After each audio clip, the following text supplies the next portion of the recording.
बिस्मिल्लाहिर्रहमानिर्रहीम। आप प्रोग्राम देख रहे हैं रास्ता और मैं हूं आपका मेज़बान सीआर शमसी।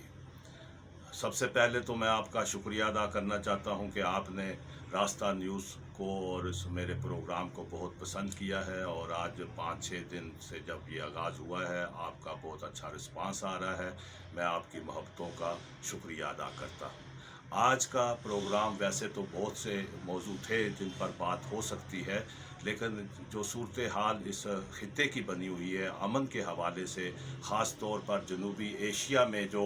नरेंद्र मोदी की एक भयानक मनसूबाबंदी सामने आई है कि पूरे खित्ते को एक जंग, ऐसी जंग, भयानक जंग में धकेल दिया जाए कि कुछ भी ना बचे।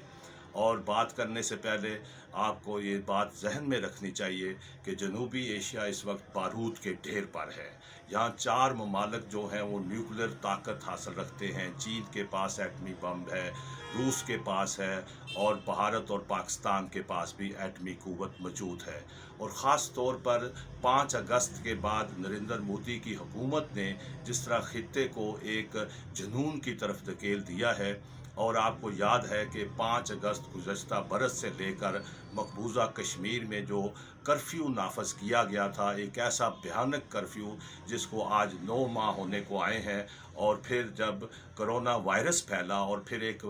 लॉकडाउन जब शुरू हुआ और नरेंद्र मोदी ने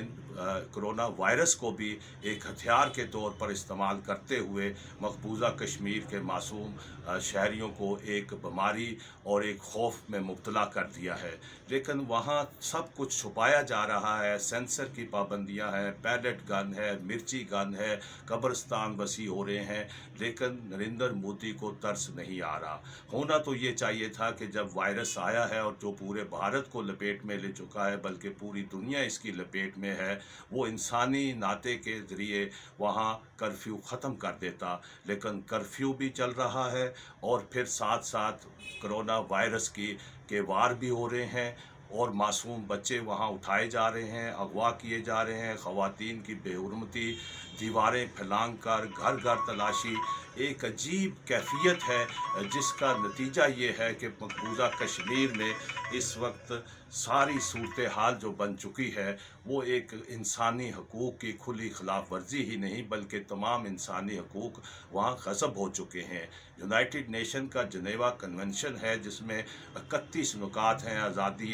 इजहार के लेकर पैदा होने से मरने तक इंसान के हकूक़ हैं, वो सब आज वहाँ नापैद हैं। अभी ये सूरत हाल चल ही रही थी कि नरेंद्र मोदी ने चीन के साथ जाकर एक ऐसा भयानक पंगा ले लिया है और उसके साथ साथ चीन और इस वक्त भारत की फ़ौजें लद्दाख के मकाम पर जो एक बॉर्डर लाइन है वहाँ आमने सामने खड़ी हैं और हर गुज़रता लम्हा इस खदशे का इजहार हो रहा है कि कहीं एक जंग न छिड़ जाए। अगरचे चीन ने भारत को मुंह तोड़ जवाब दिया है और उसकी फ़ौजों को पीछे धकेल कर बहुत सा कमो बेश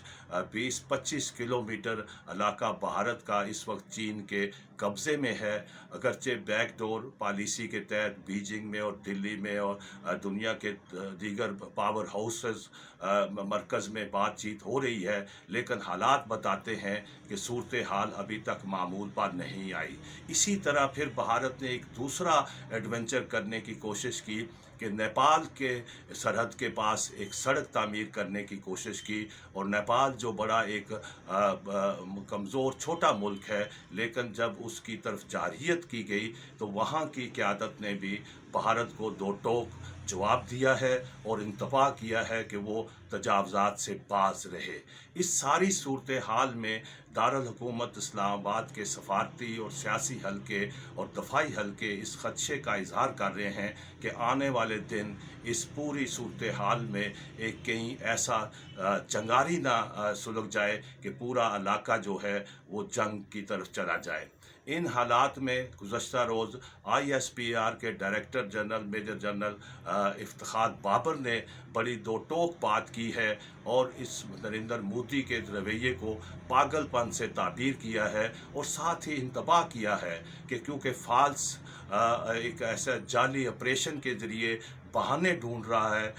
नरेंद्र मोदी, और उसकी सबसे बड़ी वजह ये बताई जाती है कि इस वक्त भारत के अंदर जो है मामलात जो हैं वो नरेंद्र मोदी की हुकूमत के हाथ से निकलते चले जा रहे हैं। एक तरफ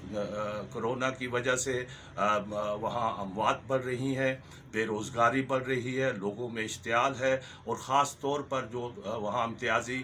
कवानीन बनाए गए थे मुसलमानों के ख़िलाफ़, अक़लियतों के ख़िलाफ़, उस पर एक शदीद रद्द-ए-अमल भी है। इस सारी सूरत हाल से तवज्जो हटाने के लिए नरेंद्र मोदी और वहाँ की क़यादत जो है वो इस तरह के बयानात दे रही है जिसमें ख़ित्ते में अमन दूर होता जा रहा है, इश्तियाल बढ़ रहा है। इन हालात का तकाज़ा है कि पाकिस्तान अपनी तमाम सारी सूरत हाल को समेटे, इस पर गौर करे कि अगर खुदा न खास्ता एक जाली ऑपरेशन के ज़रिए जंग का आगाज़ होता है तो पाकिस्तान की सियासी और अस्करी क़यादत क्या करेगी। आज एक अच्छी बात हुई कि वज़ीर ख़ारजा शाह महमूद कुरैशी ने अपोजिशन की तमाम लीडरशिप को, अपोजिशन लीडर शहबाज शरीफ को और बिलावल भुट्टो को दावत दी है कि वो दफ्तर ख़ारजा आएँ ताकि उनको ब्रीफिंग दी जा सके। ये तो एक बड़ा पॉजिटिव, एक अच्छी बात हुई है। लेकिन दूसरी जानब आप मजमूई तौर पर हम देखते हैं कि मुल्क की सियासत में एक इंतशार की कैफियत है, एक दूसरे पर इल्ज़ाम तराशियाँ हैं, और नॉन इशूज़ को इशूज़ बनाकर एक पूरे मुल्क को एक ऐसी कैफियत में मुब्तला कर दिया गया है कि अवाम परेशान है, किसकी सुने किसकी ना सुने, जाना कहाँ है। मैं समझता हूँ कि आज इस सूरत हाल का तकाज़ा है कि वज़ीर आज़म अपने जो पॉलिसियाँ हैं और सारी सूरत हाल की संगीनी को महसूस करते हुए खुद अपोजिशन को दावत दें, तमाम अपोजिशन के साथ बैठें, बंद कमरे में बैठें, ताकि भारत के जो अज़ाइम हैं और ख़ास तौर पर चीन के साथ जो सूरत हाल पैदा हुई है, बीजिंग और इस्लामाबाद के दरमियान राब्ते मौजूद हैं, और दोनों मुल्क चाहते हैं कि इस वक्त क्योंकि कोरोना का बहरान है उससे निपटा जाए, गुर्बत का बहरान है, माशी सूरत हाल रुक चुकी है, इस सूरत हाल का सामना है। लेकिन इसके बावजूद नरेंद्र मोदी के जो अज़ाइम लगते हैं वो इंतहाई ख़तरनाक हैं, जिसका तकाज़ा है कि पाकिस्तान की लीडरशिप जो है, सियासी लीडरशिप जो है, वो ड्राइविंग सीट पर आए और इस सारी सूरत हाल को तज्ज़िया करते हुए एक ऐसी हिकमत अमली तय करे ताकि ख़ित्ते को जंग से बचाया जा सके। अगरचे हुकूमत पाकिस्तान ने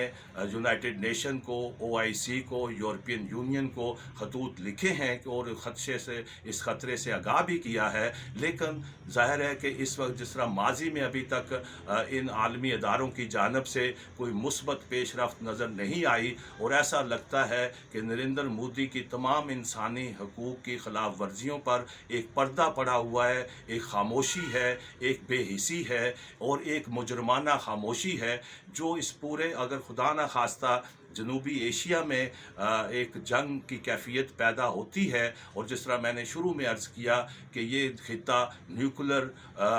बारूद से भरा पड़ा है, और इसकी लपेट में अगर ये खित्ता आएगा तो दुनिया भी इससे बच नहीं पाएगी। लेकिन इसके बावजूद मैं समझता हूँ कि पाकिस्तान के अवाम, कश्मीरी अवाम और ख़ास तौर पे मकबूजा कश्मीर के अवाम जिस तरह तमाम तर दबाव के बावजूद, जबर के बावजूद, एक जबर की तवील रात के बावजूद अपने हक़ के लिए, आज़ादी के लिए लड़ रहे हैं, लड़ते रहेंगे। लेकिन ज़रूरत इस बात की है कि भारत के अंदर जो शऊर रखने वाले लोग हैं और लोग वहाँ मौजूद हैं, वहाँ की अपोजिशन, वहाँ के दानश्वर इस सारी सूरत हाल पर ख़दशात का इजहार भी कर रहे हैं, नरेंद्र मोदी की पॉलिसियों को मुस्तरद भी कर रहे हैं। लेकिन ज़ाहिर है हुकूमत नरेंद्र मोदी के पास है, फ़ैसले उसने करने हैं, और वो फ़ैसले RSS राष्ट्रीय सेवक सिंह की एक ऐसी मुतसबाना पॉलिसी पर मबनी है जो पहली बार उनके पास रियासती ताकत आई है, जिससे कोई भी एडवेंचर हो सकता है। इस सारी सूरत हाल को रोकने के लिए, एक खित्ते को अमन की तरफ ले जाने के लिए आलमी बरादरी को तवज्जो देना होगी। सदर ट्रंप जो हैं नरेंद्र मोदी के बहुत करीब हैं, लेकिन आज वो भी तनकीद के हैं, वहाँ उनके मुल्क में भी एक दाखिली मामलात भी चल रहे हैं, कोरोना भी है। हमने फैसला ये करना है कि ये एक सीधी सी बात है, ये जंग हमने खुद लड़नी है, अपने मसाइल हमने खुद तय करने हैं, लेकिन उसके लिए ज़रूरी है कि मुल्क में एक मुकम्मल सियासी हमांगी, सियासी इस्तेकाम, और उसके लिए सबसे बड़ी ज़िम्मेदारी वज़ीर आज़म पाकिस्तान पर आयद होती है कि वो अपोजिशन को फिलफौर मदऊ करें, बात करें, बंद कमरे में बैठ जाएं और थोड़ी देर के लिए तमाम ज़ाती इख्तलाफात को मौखर कर दें। हुकूमतें होती हैं, अपोजिशन होती है, इख्तलाफात होते हैं, लेकिन कौमी मफादात जहाँ आ जाएं उसको मद्देनज़र रखते हुए ज़ातियात को और ज़ाती मसाइल को, ज़ाती इख्तलाफात को मौखर करना बहुत ज़रूरी है। सामीन, ये आज की सूरत हाल है, इस पर हमें लम्हा बे लम्हा मज़ीद भी जो डेवलपमेंट्स होंगी वो आपको बताई जाएंगी, और ताकि कौम जो है ज़हनी तौर पर आने वाले ख़तरात से बाखबर रहे, तैयार रहे। बहुत बहुत शुक्रिया, बहुत बहुत शुक्रिया।